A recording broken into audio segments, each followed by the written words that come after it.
Сайн бацгаана уу хүүхдүүдээ. Өвлийн хүйтэн өдрүүдэд ханиад томуугаас өөрийгөө урьдчилан сэргийлж, эрүүл мэндээ хамгаалах хамгийн шилдэг арга болох цэгэн массажийг хэрхэн яаж хийх талаар зөвлөгөө хүргэе. Дасгалыг хийхдээ заасан цэгүүдэд 7 хурууны өндгөөр нэгэн жигд дунд зэргийн хүчээр дарж дотогш 3, гадагш 3 өдөрт 3-5 удаа давтан хийнэ. За хүүхдүүдээ дасгалыг маш сайн анхааралтай ажиглан дагаад хийгээрэй. 1-р цэг хөмсгний дотор талын төгсгөлийн хос цэг.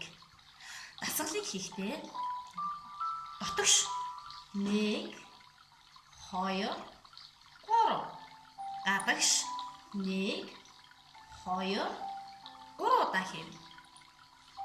2-р цэг хамрын угалцны гадна хос цэг. 1, 2, 3. 1, 2, 3. 3-р цэг доод уруулын хонхор буюу оочийн хонхор. Нар зөв 1, 2, 3. Дараа нар буруу 1, 2, 3 эргүүлэн давтан хийнэ. 4-р цэг төвөнхийн 2 талын хос цэг. 1, 2, 3.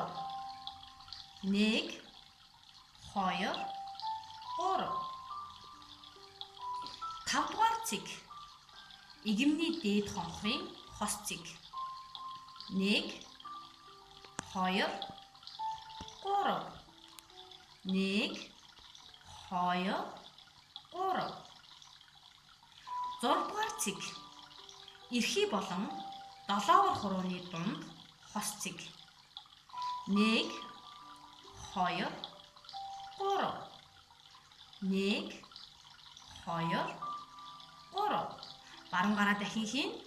1, 2, 3. 1, 2, 3. 7-р цэг чихний арын төвгөр хөхлөг ургацгийн хос цэг. 1, 2, 3. 1, 2, 3. 8-р цэг шилний хонхрын 2 тал үсний доод талын хос цэг. 1, 2, 3. 1, 2, 3.